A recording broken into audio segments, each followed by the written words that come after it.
Mapping of this material of meeting 10.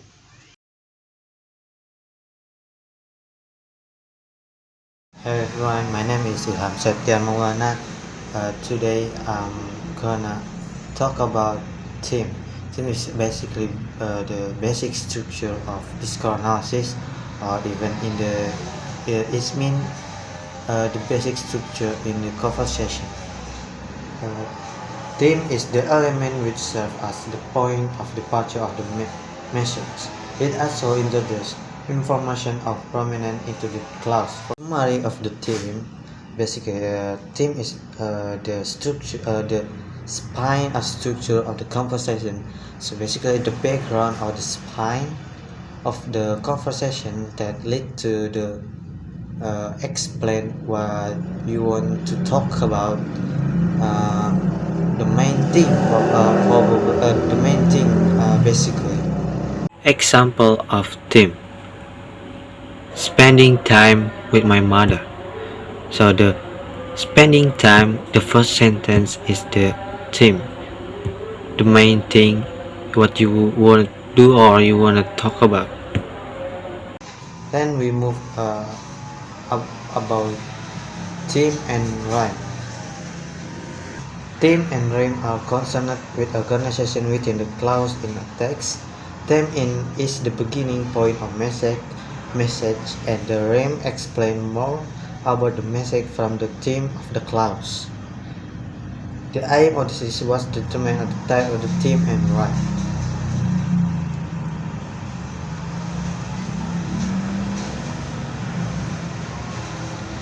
The basic pattern or structure of the theme and rhyme. First is topical theme. The theme of the clause that end with the first continuous either participant or the process. And then second is textual theme. Those that are used to link, argue, or relate to the context.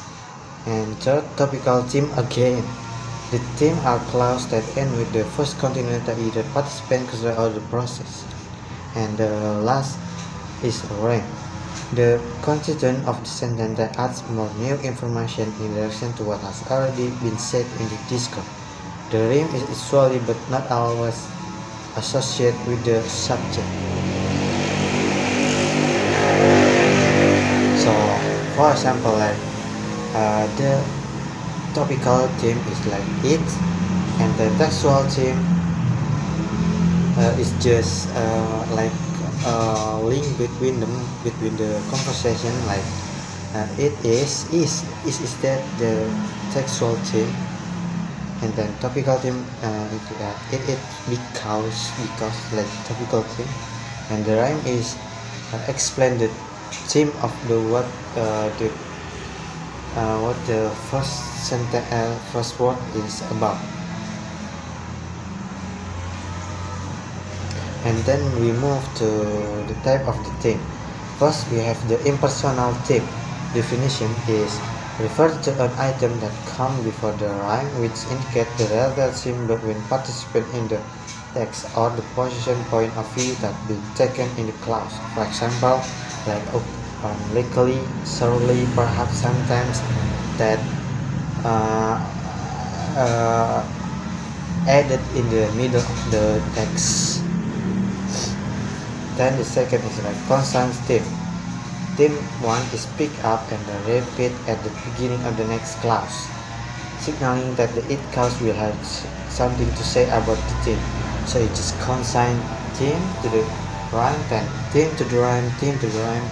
So repeat or constant. Example of constant theme. Bad weather was a constant theme over the last 2 months.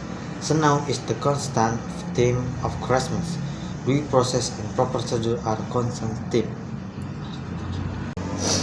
Then multiple time definition consists of textual, interpersonal, or both beside the topical theme. This one is complicated because it's multiple time. You have a lot of time to talk, like probably long conversation. Then linear time. when the subject matter in the theme of the clause is taken up in the theme of the following clause. It's like theme, then rhyme, then theme, and then rhyme. And this is the another one. And the next topic is attitude and grammar. Definition refer to the research used to make either a positive or negative evaluation of phenomena. That is, the way which reader and speaker evaluatively position themselves in relation to others, what they believe, how they feel, and what they believe, what they know.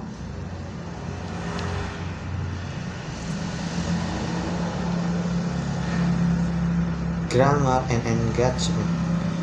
It is the way in which people intertextually position what they say.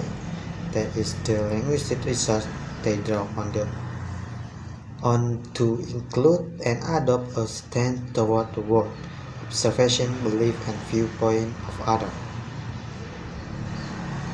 And then grammatical difference between spoken and written discourse. Grammatical intricacy and spoken and written discourse. A commonly held view in that reading is more structurally complex and elaborate than speech. However, argue that speech is no less highly organized than reading. Spoken discourse, he argues, has its own kind of complexity. He presents the notion of grammatical intricacy to account for the way in which the relationship between clause in spoken discourse can be much more spread out and with more complex relation between the them than reading. Yet we still manage to keep track of this relation. The following extract is judged of television.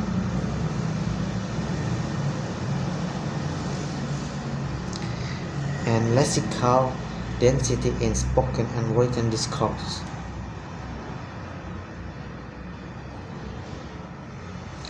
Written discourse, however, according to Halliday, tend to be lexically dense than spoken discourse. Lexical density refers to the ratio of content word to grammatical or function word with a clause. Content words include nouns and verbs, while grammatical words include items such as preposition, pronoun, and articles.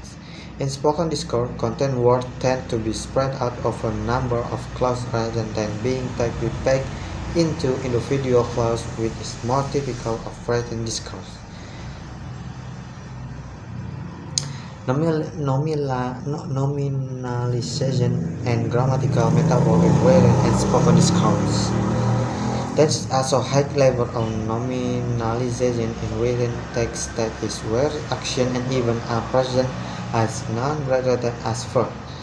Call this phenomenon grammatical metaphor, that is, where a language item is transferred from more expected grammatical class to another. Written text also typically include longer nouns groups than spoken text. This leads to the situation where the information in the text is more tightly packed into few words and less spread out than spoken text. A continuum of difference between spoken and written discourse. There is no simple one-dimensional difference between spoken and written discourse.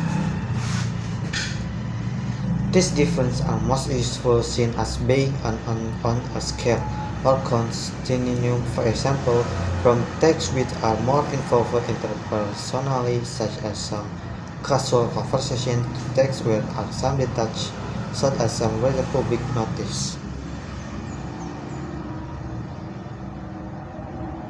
Some spoken texts may be more implicit and leave a lot of what is to be understood unsaid, whereas written text, in English at least, may often be more explicit. There is also a scale of real-time to elapsed time for spoken and most written discourse. Some texts are also more fragmented than other in their performance, such as casual conversation and online chat room discussion. Other texts, such as prepared academic lecture and published academic routine, may be more tightly organized and integrated. This idea of spoken to written scale or continuum avoid oversimplified distinction between speech and writing, but still bring out key area in which spoken and written discourse may be differentiated. Written discourse then is not just speaking written down. Speaking and writing draw on the same underlying grammatical system, but in general they encode meaning in different way depending on what they wish to represent. Which they wish to represent. Corpus-based analysis of different between spoken and written text have found that there is no single absolute difference between speak and written in English, but rather dimension of variation tone where linguistic features enter the cluster with varied different kind of culture of comments. So basically, spoken you speak it, and written is you write it. It is simple and all. Come on. Summary of this subject is this explanation.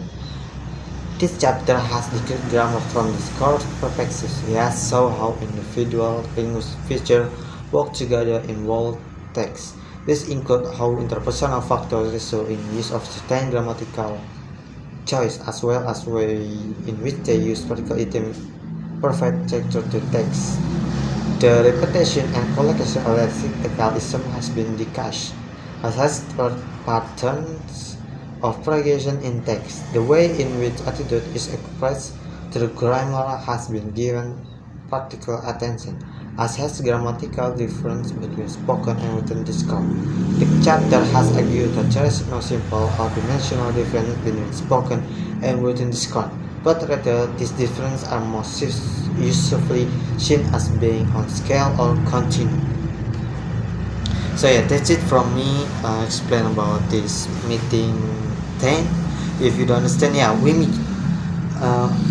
too. I don't understand because it's English. I have like less understanding about this subject of meeting. So thank you.